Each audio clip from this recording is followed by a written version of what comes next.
Another video. It's been a while since I did one of these, but I wanted to do another truth about video.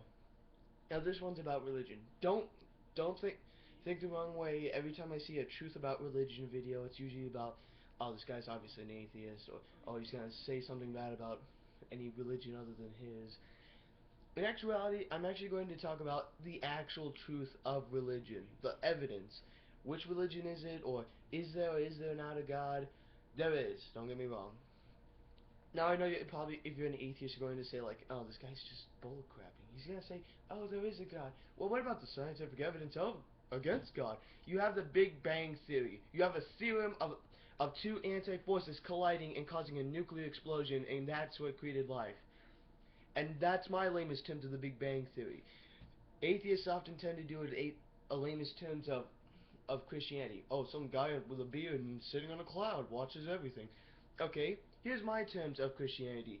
A sentient, all-knowing being of synthetic and organic matter created everything using physics, science, and mathematics, and he's using those tools and equipment to continue to create us and keep the universe and everything around it going. I believe in the multiverse theory, so I think he created more than just our universe. Now, to be honest, what evidence do I have of Christianity? I'm just Christian. I go with faith.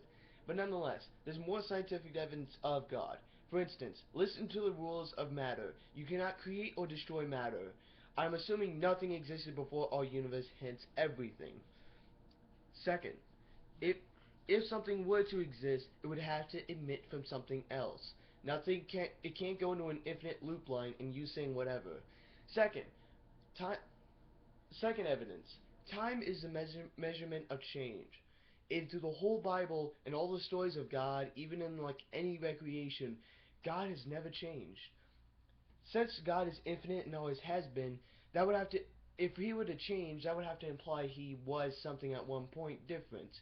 But since he has always been him, and he was never created or destroyed, he's always existed. So in technicality, he always existed and he'd never changed. So technicality, the the laws of time is the measurement of change, proves that he's real. The laws of matter proves that he's also real. So you cannot create or destroy matter. That's an evidence of God. You cannot. Time is a measurement of change. Looking at all the books of God, that's another. That's another evidence of God. Now, I'm not trying to single out atheists. There's dozens of scientific evidence of him. Nonetheless, sorry, somebody was thinking in the house. My dad got him with a no, I'm kidding. Nonetheless, I'm not really one of those hardcore Christians. No, I barely read the Bible. In fact, I'm probably going to more often in the future. But I'm not gonna actually believe the stories that happened in it. Now, I will say this though: the story of Adam and Eve, the first two humans to exist on Earth, is a very unlikely story, assuming everything existed at that point as well. I will, however, say that if when humans reach the point of evolution from primates to humans, I won't say that God never gave them nicknames such as Adam and Eve. God himself called them Adam and Eve. Now, they aren't actually the first two humans, or they didn't start out as humans, but I'm just saying, that could make sense. God could have given the nickname Adam and Eve.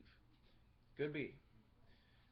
Because, come on, you can't just say human, you can't just, it's not like, well, actually it kind of is, but nonetheless, you get my point, you get my point. My point is, evolution is real, but God could have called them the first two humans to reach human evolution, Adam and Eve. They could have been cavemen for all we know. Okay, here's another. Here's now when I go on the internet or read books and I try and look for evidence of God, I always say like, okay, I gotta find something more solid instead of just people believing. Actually, there's a lot more than just people believing. To be honest, I went on YouTube, and if you type in evidence of God, somebody's going. One of the videos is going to be called "Evidence of God and Human DNA and the Organic Structure of Humans." Now, I guess you're probably going to say that's bullcrap. Type it in after this video. I want you to prove me wrong. Next, I want, I want you to also say, no, I want you to also look up the beauty of mathematics. Look for the one with numbers, with a big row of numbers on it and the purple background. That explains a lot, because if God wasn't real, that's definitely a specific language setup. Because you know how we compare letters to numbers, like A is 1, C is 3, and D is 4, and like E is 5 and all that stuff, B is 2. He does something similar to that with spelling, like attitude, ambition, hard work, and then he puts in the love of God. Now his goal in the whole thing was to achieve 110%. Attitude, everything got close, and attitude actually got 100. He typed in the love of God, it got 110. It got 110. At first I thought, so when you look at, so when you think, oh, there's probably more evidence against God, it makes no sense. It actually has to make sense, because matter, you can't create matter, you can't create matter out of nothing. God has always existed and never changed to the point of time. Apparently somebody on, I didn't watch the video, apparently somebody on the internet found evidence of him in human DNA, in the human genetic coding, and there's even evidence in some weird format of mathematics. So in technicality, there's more evidence of God than there is against him. And I know you're probably going to say, oh, this is bullcrap, the guy's lying. I'm like, no, I'm not. I'm not lying. I guarantee you.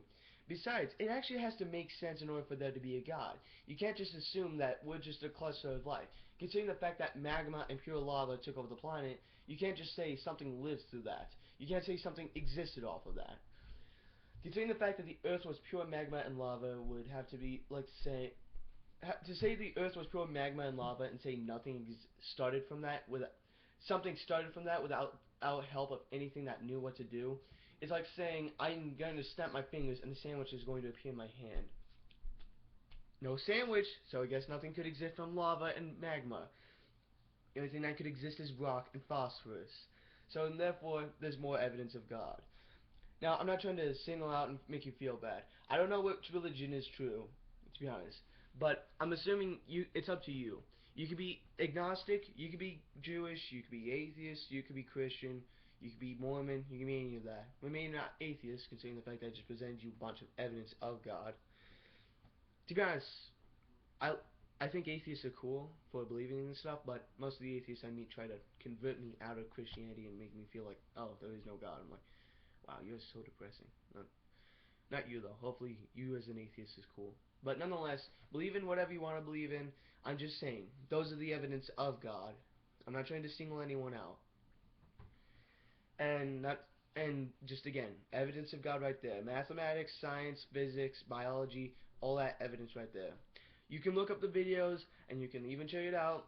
Creation of matter and destruction is all dependent. Not to mention, the more we look at the human brain, the more we see a soul. We can't just... Clones aren't born... Also, clones aren't born with souls. I forgot to mention that. And same thing with everything else. My point is that those evidence of God, you can... In biology, physics, science, mathematics, everything. Just everything. The only evidence we have against God is saying a theory about two anti-forces hitting each other, and that's what created life. If they even did exist, what forced them to collide? They can't just you can't honestly expect me without any force, trajectory, or anything for that matter, they started moving. They have to stay put, and the other would have to stay put, probably further away. They won't attract to each other, maybe with a gravitational pull, but wouldn't antimatter cause like an anti-gravitational pull? I'm just saying. That was probably just a stupid out of my face talk. Nonetheless, my point is something caused life. You can't assume nothing. And so far the best thing we have so far is the Higgs boson particle. And to be honest, it's a small particle with no proton, no charge, no that stuff. And some weird force hit it and caused it to detonate, and that's what created life. We don't know what, but that's even more evidence of God. I'm just saying.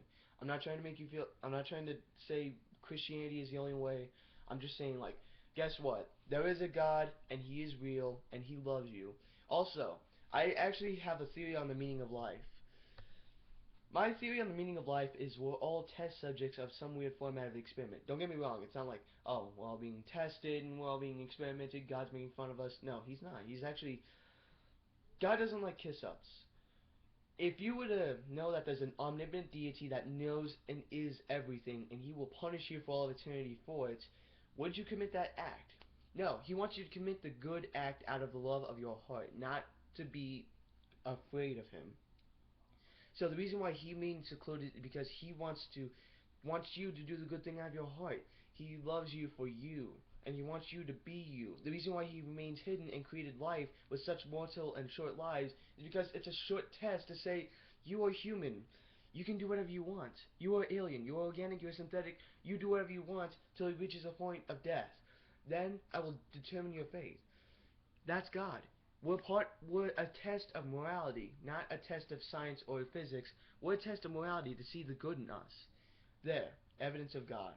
Even more evidence, my theory on the meaning of life, all that stuff. If you like this video, if you like the truth about the video, go ahead and like it and all that such. If you dislike it, if you don't like the truth. See you, YouTube. I'm just saying. Evidence of God. He's real. Choose whatever religion you want. If it's atheist, I'm just saying, like,